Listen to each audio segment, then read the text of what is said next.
Hello friends, welcome to Shimpi and mummy's kitchen. আবারও একটা নতুন রেসিপি নিয়ে তোমাদের সামনে চলে এসেছি। আজকে আমি দারুণ মজার একটা রেসিপি তোমাদের সঙ্গে শেয়ার করব। আজকে আমি বানাচ্ছি ভাপা সন্দেশ। দারুণ মজার হয় এই রেসিপিটা। পুরো ভিডিওটা দেখবে না কেটে, তাহলে কিন্তু এই রেসিপিটা তোমরা খুব সহজেই ঘরে বানিয়ে নিতে পারবে। আর এটা তৈরি করতে কিন্তু খুব বেশি উপকরণেরও দরকার নেই, আর ঝটপট যে কোনো সময় কিন্তু এটা তৈরি করে নেওয়া যায়। তো চলো আর কথা না বলে রেসিপিটা শুরু করা যাক। ভাপা সন্দেশ বানানোর জন্য সবার প্রথমে এখানে আমি নিয়েছি লিকুইড দুধ। এখানে আমি সোয়া 1 লিটার, মানে 1 লিটার আরও 1 পোয়া, মানে 250 ml মতো দুধ নিয়েছি। এই দুধটাকে আমি জালে বসিয়েছি, আর ততক্ষণে এদিকে একটা বাটির মধ্যে 1.5 চামচ আমি নিয়েছি ময়দা। আর এখানে 1 কাপ জল রেখেছিলাম, তার মধ্যে থেকে হাফ জল দিয়ে এই ময়দাটাকে ভালো করে গুলে নিচ্ছি, যাতে করে এর মধ্যে কোনো রকম দানা না থাকে। সুন্দরভাবে ময়দাটাকে গুলে নিয়েছি, দেখো এর মধ্যে কিন্তু কোনো দানা নেই, সুন্দর গুলে গিয়েছে। আর এই কাপটার মধ্যে যে হাফ আমি জল রেখেছি, এর মধ্যে আমি অ্যাড করব ভিনিগার। এখানে অন্নপূর্ণার সিনথেটিক ভিনিগার বা হোয়াইট ভিনিগার আমি নিয়েছি। এই ভিনিগারের বোতলের মুখাটা দিয়ে আমি 3 মুখা দিয়ে দিচ্ছি, অর্থাৎ এখানে চামচ দিয়ে মাপলে 3 চামচ ভিনিগার হবে। ভিনিগারটা দিয়ে এটাকে ভালো করে জলের সঙ্গে মিশিয়ে নিতে হবে। এদিকে দেখো দুধটা কিন্তু গরম হয়ে গেছে, এই দুধটার মধ্যে একটু জাল উঠিয়ে নেব। এদিকে দেখো দুধটার মধ্যে কিন্তু জাল উঠে গেছে। গ্যাসটাকে আমি কম করে দিয়েছি, কম করে দিয়ে এবার এর মধ্যে আমি ময়দার মিশ্রণটা অ্যাড করব। আর এই ময়দার মিশ্রণটা অ্যাড করলে কিন্তু ছানাটা অনেকটা সফট হবে, আর তাই অবশ্যই এই প্রসেসটা তোমরা করে নেবে। এদিকে দেখো এটাকে আবারও ভালো করে একটু মিশিয়ে এই দুধের মধ্যে দিয়ে দিলাম, দিয়ে অনবরত নেড়ে নিচ্ছি।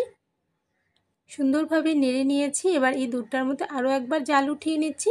দেখো জাল উঠে যাওয়ার সঙ্গে সঙ্গেই কিন্তু আমি গ্যাসটাকে বন্ধ করে নিয়েছি। এবার 1 মিনিটের মতো দুধটাকে এভাবে নেড়ে চেড়ে একটু ঠান্ডা করে নেব। হালকা একটু দুধটা ঠান্ডা করে নিয়ে তারপর ছানাটা তৈরি করলে কিন্তু ছানাটা বেশ অনেকটাই সফট হবে। তো এটাকে 1 মিনিটের মতো নেড়ে চেড়ে ভালো করে একটু ঠান্ডা করে নিয়েছি।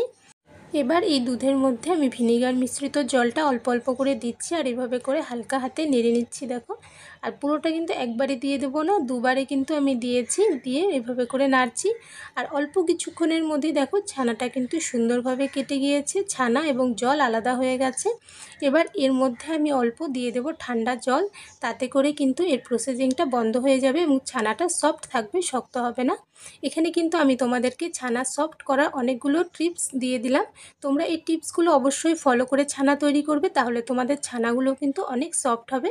এদিকে একটা পাতলা কাপড় আমি একটা ঝাঁঝরির উপরে বসিয়ে নিয়েছি, ওর মধ্যে আমি ছানাটা ঢেলে দিয়েছি এবং ছানাটাকে জল ঝরিয়ে এর মধ্যে ঠান্ডা জল দিয়ে আমি কিন্তু খুব ভালো করে ছানাটাকে ধুয়ে নিচ্ছি। আর এই প্রসেসটা কিন্তু অবশ্যই করে নিতে হবে, নয়তো কিন্তু ভিনিগারের একটা গন্ধ থেকে যাবে ছানার মধ্যে, আর ভিনিগারের মধ্যে যে টক ভাবটা থাকে সেটাও কিন্তু ছানার মধ্যে থেকে যাবে, তাতে করে সন্দেশগুলো একদমই ভালো লাগবে না। তাই অবশ্যই ভালো করে ধুয়ে নিতে হবে। এই ছানাটাকে আমি 2-3 বার খুব ভালো করে ঠান্ডা জল দিয়ে ধুয়ে নিয়েছি। এবার এটাকে খুব ভালো করে চিপে এর মধ্যে যে এক্সট্রা জলটা আছে পুরো বের করে নিচ্ছি, যতটা বাড়া যাচ্ছে। বের করে এটাকে দেখো আমি তোমাদের খুলে দেখাচ্ছি যে কতটা সফট হয়েছে। ছানার মধ্যে কিন্তু জল অনেকটাই ঝরে গেছে। এবার এটাকে আমি আরও 10 মিনিটের মতো এভাবে করেই রেখে দিচ্ছি। 10 মিনিট পর আমি ছানাটা নিয়ে নিয়েছি, আর ছানার মধ্যে কিন্তু একটুকু জল নেই, আর কতটা সফট হয়েছে দেখে বুঝতে পারছো। এবার এদিকে একটা মিক্সির বাটি নিয়েছি, এর মধ্যে আমি ছানাটাকে নিয়ে নিচ্ছি। পুরো ছানাটাই কিন্তু আমি এর মধ্যে নিয়ে নেব। এবার এর মধ্যে আমি অ্যাড করে দিচ্ছি চিনি। এখানে 1/4 কাপ আমি চিনি রেখেছিলাম, সেটা আমি এর মধ্যে দিয়ে দিলাম। আর চিনিটা কিন্তু তোমাদের টেস্ট অনুযায়ী তোমরা কম বেশি করে নিতে পারবে, তবে এই ছানাটার সঙ্গে এতখানি চিনি কিন্তু একদম পারফেক্ট ছিল। এর মধ্যে আমি এর সঙ্গে দিয়ে দিলাম 1/4 কাপ গুঁড়ো দুধ। এটা অপশনাল, তবে দিয়ে দিলে কিন্তু বেশ ভালো টেস্ট হয়। এবার এর মধ্যে আমি আরও কয়েকটা দিয়ে দিলাম এলাচের দানা, এটাও অপশনাল, তোমরা পছন্দ করলে তবেই দিয়ে নেবে। এদিকে এই ছানার মিশ্রণটাকে আমি ভালো করে ব্লেন্ডার করে নিয়েছি, আর এর মধ্যে আমি 2 চামচের মতো লিকুইড দুধ দিয়ে ব্লেন্ডার করেছি। এবার এদিকে আমি একটা স্কোয়ার শেপের কেক মোল্ড নিয়েছি, এর মধ্যে আমি অল্প ঘি লাগিয়ে নিচ্ছি। আর তোমাদের কাছে কেক মোল্ড বা এরকম স্কোয়ার শেপে কোনো বাটি না থাকলে তোমরা ঘরের যে কোনো বাসনেই কিন্তু এই ব্যাটারটা বসিয়ে নিতে পারবে। এবার এর উপরে আমি একটু বাটার পেপার লাগিয়ে নিলাম, নিয়ে এর মধ্যে আমি ছানার ব্যাটারটা দিয়ে দিচ্ছি। দিয়ে এর উপর থেকে আমি কিছু কেশরের ধাগা এভাবে করে দিয়ে দিচ্ছি, দেখো সাজিয়ে। এতে করে উপর থেকে কালারটা বেশ সুন্দর আসে, আর দেখতে অনেক সুন্দর হয়, তাই এইভাবে করে দিয়ে দিচ্ছি। এটা কিন্তু অপশনাল, এটা দেখতে সৌন্দর্য তাই দিয়ে দিলাম।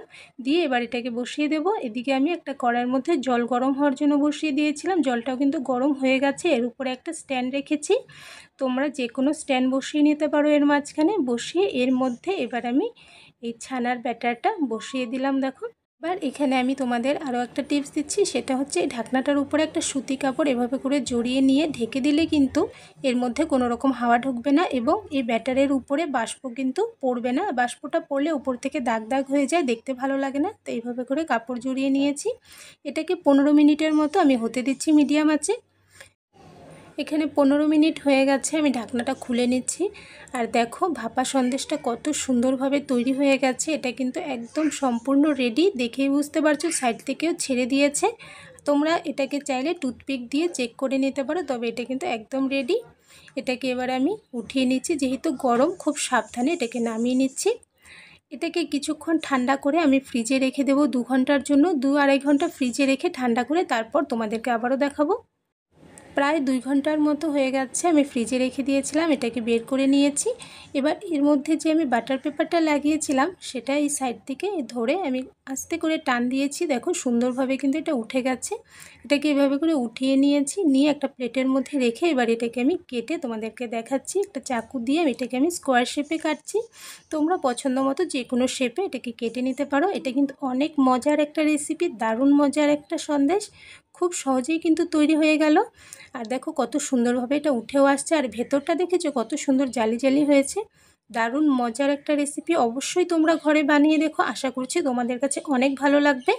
আর আমার এই রেসিপি তোমাদের কেমন লাগলো অবশ্যই কমেন্টস করে জানিও। ভালো লাগলে লাইক করো, শেয়ার করো। আর আমার চ্যানেলে নতুন হয়ে থাকলে আমার চ্যানেলটাকে প্লিজ সাবস্ক্রাইব করে নিও। সাবস্ক্রাইব করে পাশে থাকা বেল আইকনে অল বাটনসে প্রেস করে দেবে, তাহলে আমার চ্যানেলে আপলোড করে যে কোনো নতুন ভিডিওর নোটিফিকেশন তোমরা কিন্তু সবার প্রথমে পেয়ে যাবে। ভাপা সন্দেশ তো এদিকে আমার একদম রেডি হয়ে গেছে। উপর থেকে আমি কিছু ড্রাই গোলাপের পাপড়ি দিয়ে সাজিয়ে নিয়েছি। যতটা মজার এই রেসিপিটা, তার মধ্যে এরকমভাবে সাজিয়ে নিয়েছি। দেখতে যতটা অসাধারণ লাগছে, খেতেও কিন্তু ততটাই অসাধারণ এটা। এদিকে আমি একটা তোমাদেরকে ভেঙেও দেখাচ্ছি যে ভেতরটা দেখো কত সুন্দর হয়েছে আর কতটা সফট হয়েছে। আর সামনেই চলে এসেছে একের পর এক পুজো, তো সেই সময় কিন্তু অবশ্যই তোমরা এই রেসিপিটা ঘরে বানিয়ে দেখতে পারো। আশা করছি তোমাদের অনেক ভালো লাগবে। আর এরকমই আরও একটা নতুন রেসিপি ভিডিও নিয়ে তোমাদের সঙ্গে আবারও দেখা হবে। তাহলে আজকের জন্য বাই বাই।